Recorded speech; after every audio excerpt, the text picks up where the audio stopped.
শান্তিপুরের একটি অন্যতম মন্দির এই দক্ষিণা কালী মন্দির, যেটি দেখতে অনেকটা দক্ষিণেশ্বরের কালী মন্দিরের মতো দেখতে। আর এইটি বহু প্রাচীন মন্দির, কিন্তু এখন সংস্কারের কাজ চলছে, তাই এত সুন্দর লাগছে। ভেতরটা আমি আপনাদের নিয়ে গিয়ে দেখাবো।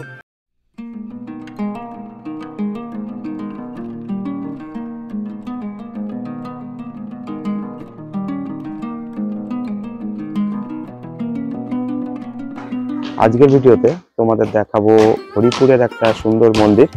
মন্দিরটি যদিও খুব প্রাচীন, কিন্তু নতুন করে সংস্কার করে বর্তমানে কিন্তু একদম নতুন অবস্থায় নিয়ে আসা হয়েছে। তারই পুরোটা তোমাদেরকে ঘুরিয়ে দেখাবো আজকে। চলো। আরেকটি কথা বলি, লক্ষ্য কর, এই জায়গায় আগে যখন আমরা এসেছিলাম তখন কিন্তু এই জায়গাটা মূর্তি ছিল, এখন ভেঙে আবার নতুন করে আবার করা হচ্ছে। কিন্তু মন্দিরের দেয়াল, হ্যাঁ মানে সীমানা আর কি, কিন্তু সীমানার যে পাঁচিলগুলো দেখুন কত সুন্দর। এখানে যেমন কৃষ্ণ, এখানে শ্রী চৈতন্য, দেখুন এইভাবে পুরো মন্দিরের দেয়ালের যে সীমানাটা প্রত্যেকটায় কিছু না কিছু রয়েছে, প্রত্যেকটিতে কিছু না কিছু রয়েছে। আর নিচটাও দেখুন কি সুন্দর করে এখন লাল মেঝে করে দিয়েছে, খুব ভালো লাগছে। এই জায়গাটা আপনারা যদি একদিনের জন্য ঘুরতে আসেন আপনাদের খুব ভালো লাগবে। হ্যাঁ, আমরা কিন্তু এর আগেও এসেছি, দিনে দিনে কিন্তু এই জায়গাটা মানে অত্যাধুনিক হচ্ছে। যত দিন যাচ্ছে তত আরো ভালো হচ্ছে জায়গাটা। আবার নতুন করে কাজ চলছে যাতে আরো সুন্দরভাবে এই মন্দিরটাকে উপস্থাপন করা যায় আপনাদের সামনে। সেই জন্য কিন্তু কিভাবে আরো সুন্দর করা যায় সেটাই করা হচ্ছে। আর এই দেয়ালটা কিন্তু পুরোটাই কিন্তু কোনো না কোনো ভগবান কিংবা মহাপুরুষের ছবি দিয়ে বা মূর্তি দিয়ে কিন্তু পুরো সাজানো রয়েছে। যেমন এখানে দেখতে পাচ্ছেন ভব পাগলা, এর আগেও আমি দেখিয়েছি। ভব পাগলা রয়েছে, আর বিভিন্ন দেবদেবী রয়েছে। এদিকে দেখুন জগন্নাথ দেব, সুভদ্রা, বলরাম সব রয়েছে। এগুলো সত্যি অসাধারণ লাগছে, জায়গাটা খুবই সুন্দর। হ্যাঁ, এই ঠিকানাটা আমি বলে দেবো, ভিডিওর শেষে আমি বলে দেবো কিভাবে আপনারা আসবেন, সেটি বলে দেবো। আগে মন্দিরটি দর্শন করুন, পরে আপনাদের জানিয়ে দিচ্ছি।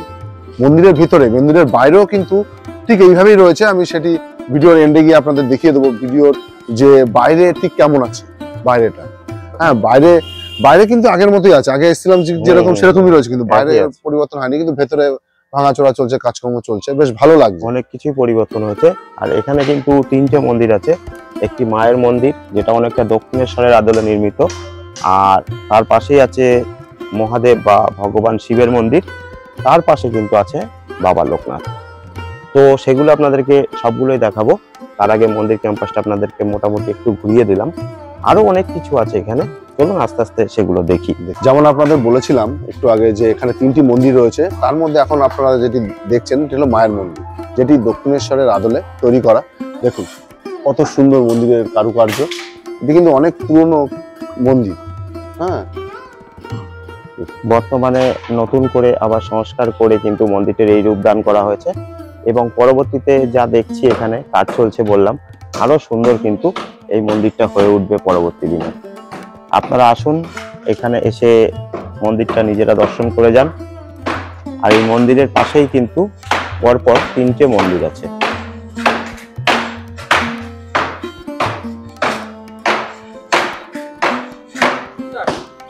মায়ের মন্দিরের পরে এখন আমরা দেখাবো মায়ের পাশেই কিন্তু আছে আমাদের ভোলেনাথ বা শিব শঙ্করের মন্দির।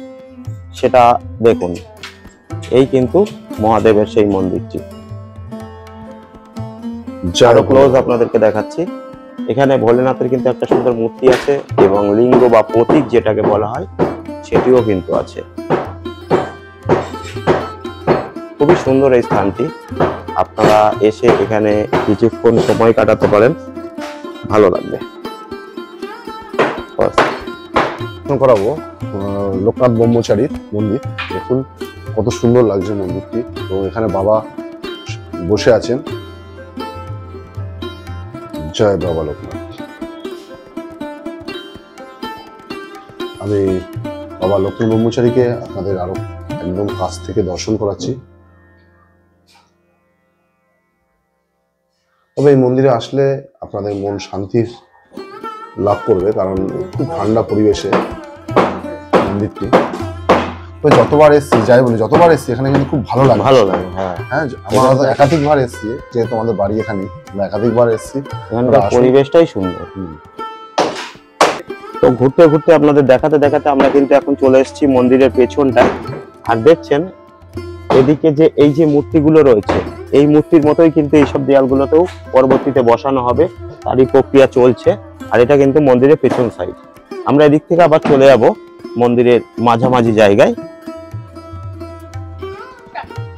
তো মন্দিরের সামনে একটা সুন্দর ফুল বাগান দেখলাম, সেখানে আপনাদেরকে দেখাচ্ছি। এছাড়াও কিন্তু এই বাগানের এই বাঁদিকে যেগুলো দেখতে পাচ্ছেন, এগুলো সবই কিন্তু সুন্দর ফুল কিংবা পাতাবাহারি যে গাছগুলো হয়। আর ডান দিকে তো দেখতেই পাচ্ছেন মন্দিরের দেওয়াল দিয়ে যে ভগবানের মূর্তিগুলো রাখা রয়েছে, খুব সুন্দরভাবে সাজানো মন্দিরটা। আর এবার নিয়ে যাব আপনাদেরকে একটু মন্দিরের সামনে যে ফুলের বাগানটি রয়েছে সেখানে। আর এই মন্দিরে যে কোনো দেওয়ালেই কিন্তু আপনারা কাজ দেখতে পারবেন, কোনো দেয়াল কিন্তু শুধুমাত্র ফাঁকা অবস্থায় রাখা নেই। এই মন্দিরের দেয়ালে যে কাজগুলি করা আছে, শুধু করার দরকার তাই নয়, কিন্তু সেগুলো প্রত্যেকটি জিনিস নিখুঁতভাবে খুব সুন্দরভাবে করছে, তারই নিদর্শন ঠিক আমরা পেছন দিকে একটু দেখাবো। সে কত সুন্দরভাবে যে হাতের কাজগুলি করা হয়েছে দেয়ালে চলে দিয়ে, দেখুন তারই নিদর্শন আপনাদের দেখাচ্ছি যে কত সুন্দরভাবে কারুকার্যগুলি করা আছে। আপনারা দেখেই বুঝতে পারছেন যে এক একটি কাজ করতে কত সময় লেগেছে, কত নিখুঁতভাবে করতে হয়েছে, তবে এত সুন্দর লাগে জিনিসগুলোকে। এছাড়া দেখুন নারায়ণের মূর্তি।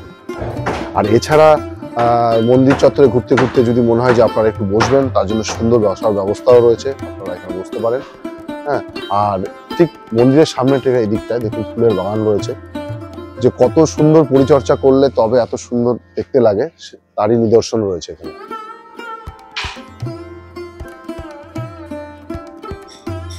তো এই মন্দিরে আপনারা কিভাবে আসবেন সেটা এখন আপনাদেরকে একটু পরিষ্কারভাবে বুঝিয়ে দিই। এই মন্দিরে আসতে হলে আপনাদেরকে প্রথমে আসতে হবে শান্তিপুর স্টেশন থেকে আপনারা অটো কিংবা টোটো ধরে এই দক্ষিণাকালীর মন্দির হরিপুর মনসাতলা বললেই কিন্তু টোটোওয়ালা আপনাদেরকে একদম এই মন্দিরে নিয়ে চলে আসবে। আর বর্তমানে মন্দিরের বাইরেটা দেখুন কতটা সুন্দর। এবং সবার আগে বলে রাখি, যারা আসতে চাইছেন তারা কিন্তু বিকেল 4টের পরে এই মন্দির দর্শনে আসবেন, কারণ সকালবেলা কিন্তু মন্দির খোলা থাকে না। বিকেলবেলা এই মন্দিরটি খোলা হয় দর্শনার্থীদের জন্য, যে কারণে আপনারা অবশ্যই বিকেল 4টের পরে এই মন্দিরটি দর্শনে আসুন। এবং যদি কোনো রকম সমস্যা হয় আসতে, আমাদের কমেন্টস করুন। বিএসবি লাইভ টুলস সবসময় আপনাদেরকে উত্তর দেওয়ার জন্য তৎপর থাকবে।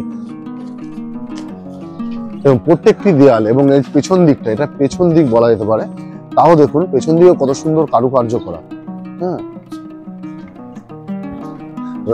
রাজা রামমোহন রায়, কবি যতীন্দ্রনাথ সেনগুপ্ত, পণ্ডিত রবিশঙ্কর, কে নেই, এইভাবে প্রত্যেকটি মহাপুরুষের ছবি এইখানে খোদাই করে রয়েছে দেয়ালের মধ্যে। দেখুন আমাদের স্বাধীনতা সংগ্রামী নেতাজি সুভাষচন্দ্র বসু। হ্যাঁ, তো আমাদের খুবই ভালো লাগলো এই মন্দিরটি দেখে, আশা করি আপনারাও আসুন। আর আমাদের বিশ্বকবি রবীন্দ্রনাথ ঠাকুর উনিও রয়েছেন, আপনারা আসুন, এসে এই মন্দিরটি দর্শন করুন, আশা করি আপনাদের খুব ভালো লাগবে। আজকের ভিডিও এখানেই শেষ করব, দেখা হবে পরবর্তী কোনো ভিডিওতে। ততক্ষণ সবাই ভালো থাকবেন, সুস্থ থাকবেন, নমস্কার।